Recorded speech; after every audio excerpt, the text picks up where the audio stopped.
journal vous est offert par le FPI, Fonds de promotion de l'industrie, votre partenaire privilégié pour la réussite de vos projets.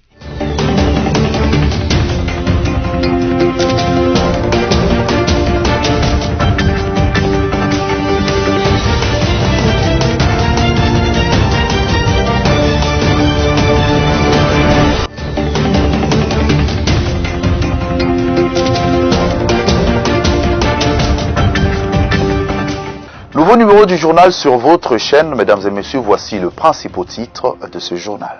Il a été adopté mercredi 7 avril 2021 la loi portant protection et promotion des peuples autochtones à l'Assemblée nationale de Kinshasa. Le pays a enregistré 64 nouvelles contaminations à la Covid-19 dans la journée de mercredi 7 avril sur 203 échantillons testés. L'ancien président de la République, Joseph Kabila Kabange, a honoré par sa présence la mémoire du monseigneur Jean-Pierre Tafunga, ancien archevêque de Lubumbashi. Encore une fois de plus, bienvenue dans ce journal. Ouvrons avec l'Assemblée nationale où il a été adopté mercredi 7 avril 2021 la loi portant protection et promotion de peuples autochtones.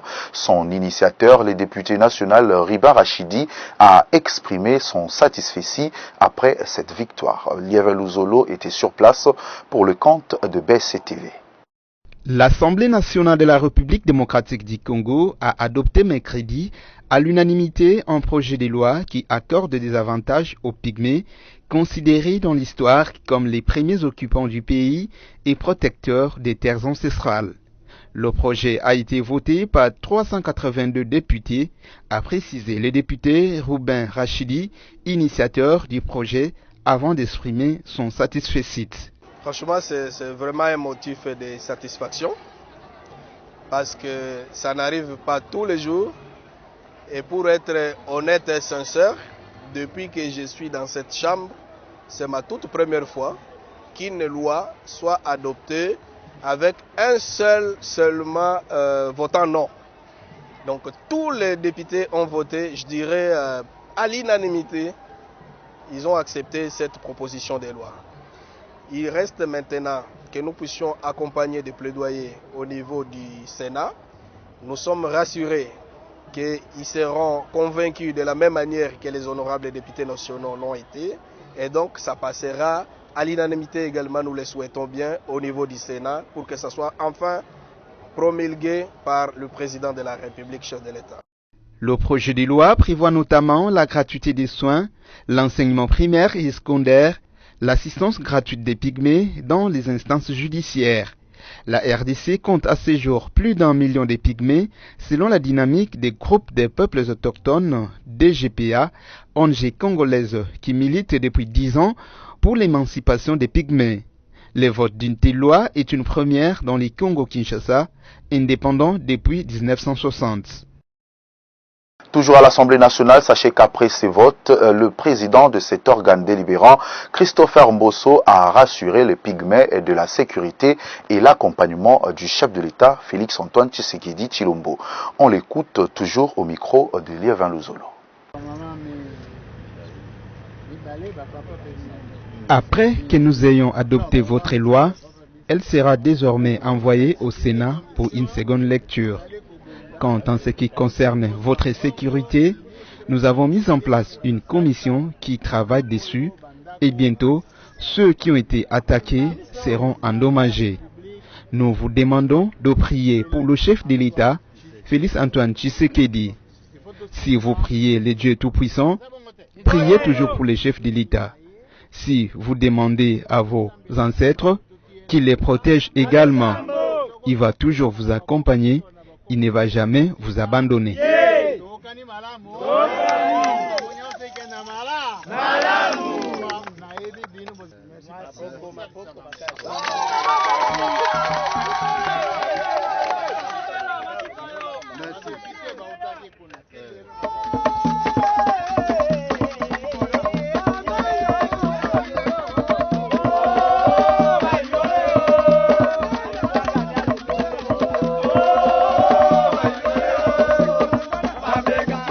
On en santé, d'après le bulletin quotidien du comité chargé de lutter contre le coronavirus en République démocratique du Congo du mercredi 7, rendu public jeudi 8 avril, le pays a enregistré 64 nouvelles contaminations sur 203 échantillons testés. Suivez.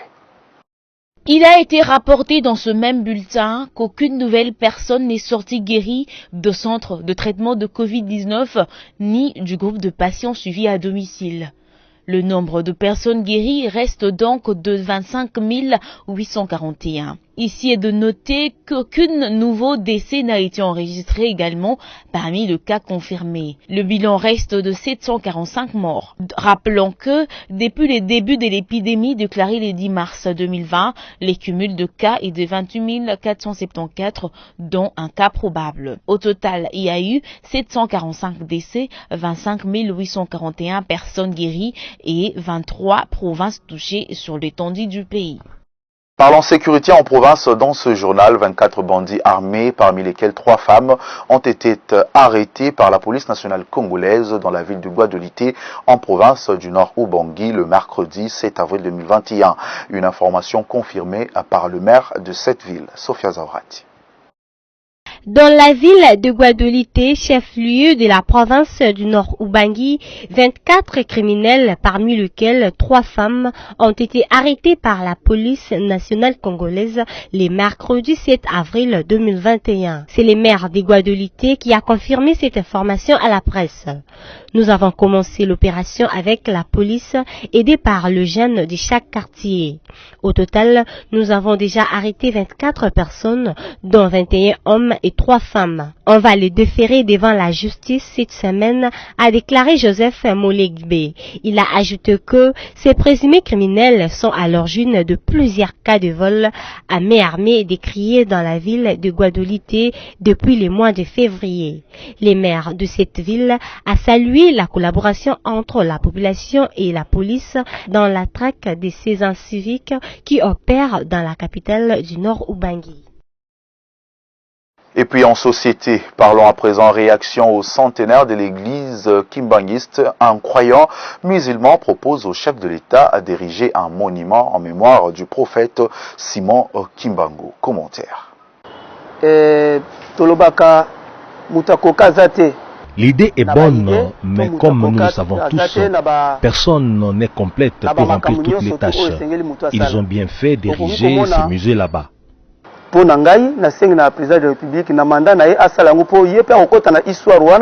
demanderai au chef de l'État de bien vouloir installer un monument de Kimbangu juste à l'entrée de l'aéroport d'Endjili pour la visibilité vis-à-vis de tous et pour la fierté du pays.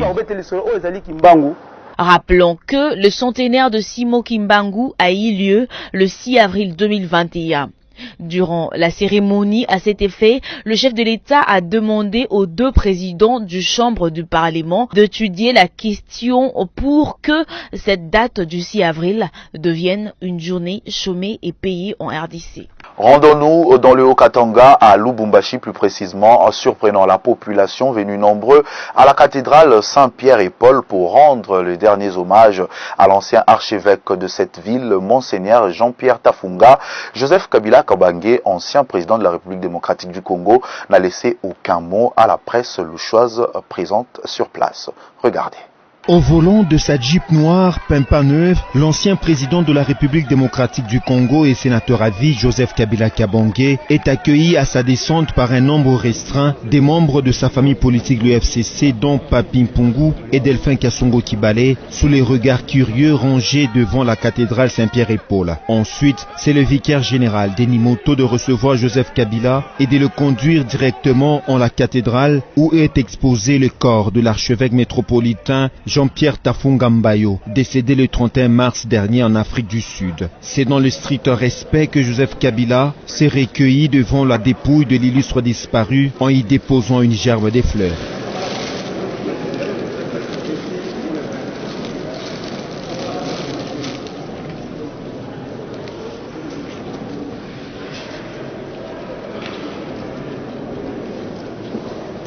Après quelques minutes de recueillement, le sénateur à vie a été conduit à l'archevêché où il a pris une dizaine de minutes d'entretien avant de coucher quelques mots dans le livre de condoléances.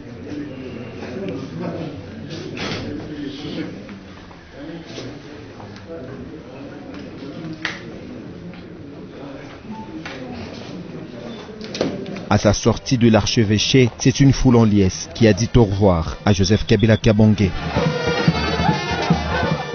Et puis en sport, pour clôturer, le Daring Club Motema Pembe a été victorié par 1-0 de la jeunesse sportive de Kinshasa mercredi 7 avril au stade de Martyrs de la Pentecôte à Kinshasa. C'était un match comptant pour la 26e journée de la Vodacom Premier League. Sami Bosongo pour plus de détails. 1-0, c'est le score qui a sanctionné l'issue de la rencontre des SMPJSK mercredi 7 avril au stade de Martyrs de la Pentecôte de Kinshasa. C'était la 3e victoire d'affilée que les Immaculés ont alignée à cette phase retour de la 26e édition de la Vodacom Ligue 1, le championnat d'élite de la RDC. Le but du team vert et blanc est arrivé à la 15e minute grâce au Brazzavillois Borel Thomas Zoto. Le DSMP a gagné en termes de points, mais reste encore casé à la 6e position dans le classement provisoire après 19 duels. La JSKL occupe la 11e place avec 23 points après 23 rencontres. Au classement provisoire général, le trio du podium reste inchangé et est composé des Crescendo, du tout-puissant Mazembe, du FC Lupopo et de l'association sportive Vita Club. La triade de relégables comprend l'AS Dauphin Noir 14e, Lubumbashi Sport 15e et la Lanterne Rouge, la JS Groupe Bazano. Parlant du football congolais, il faut noter que le pays d'Nzingambote occupe la 12e place en Afrique et la 61e place dans le monde, selon les classements de la Fédération internationale du football association du mois de mars 2021. Par rapport au classement du mois de février 2021, la RDC a reculé d'une case dans le monde, de même qu'en Afrique. Retombée prévisible des derniers déboires du football congolais. Ne nous quittez pas, l'actualité se poursuit avec la revue de presse.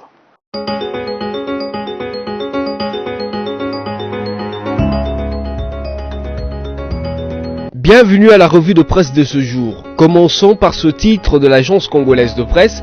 Le président de la République, Félix Tshisekedi, échange avec les CG de l'ONU sur le grand barrage de la Renaissance éthiopienne. Le président de la République, Félix-Antoine Tshisekedi Tshilombo, a échangé au téléphone mercredi dernier avec le secrétaire général de l'Organisation des Nations Unies, Antonio Guterres, sur le grand barrage de la Renaissance éthiopienne et sur le renforcement de capacité de la mission de l'ONU sur la stabilité en RDC MONUSCO, indique une source de la présidence de la République.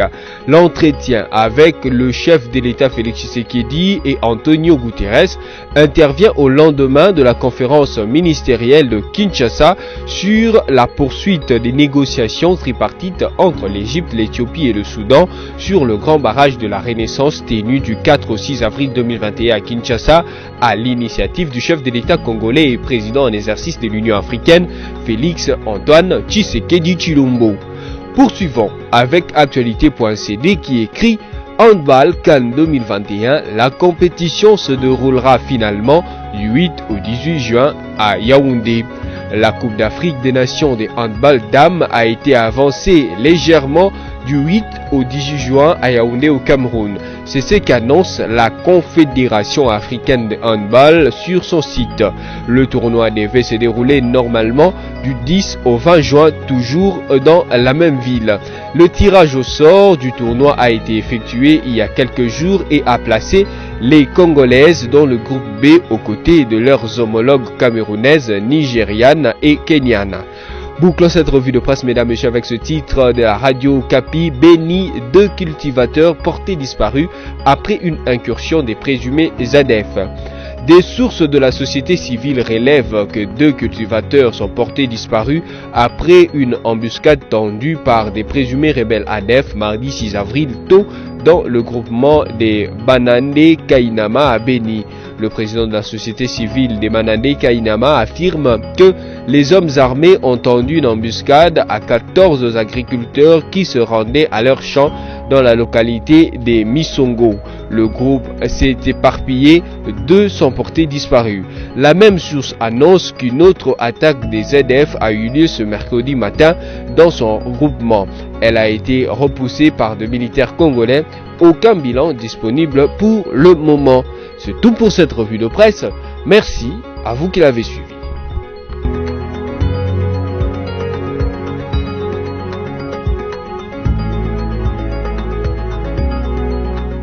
Je vous rappelle à présent les principaux titres de ce journal. Il a été adopté mercredi 7 avril 2021 la loi portant protection et promotion des peuples autochtones à l'Assemblée nationale de Kinshasa. Le pays a enregistré 64 nouvelles contaminations à la Covid-19 dans la journée de mercredi 7 avril sur 203 échantillons testés. L'ancien président de la République, Joseph Kabila Kabange, a honoré par sa présence la mémoire du monseigneur Jean-Pierre Tafunga, ancien archevêque de Lubumbashi. Vous l'avez bien compris, mesdames et messieurs, ce journal est complètement terminé. Merci à vous de nous avoir suivis et bonne suite de nos programmes.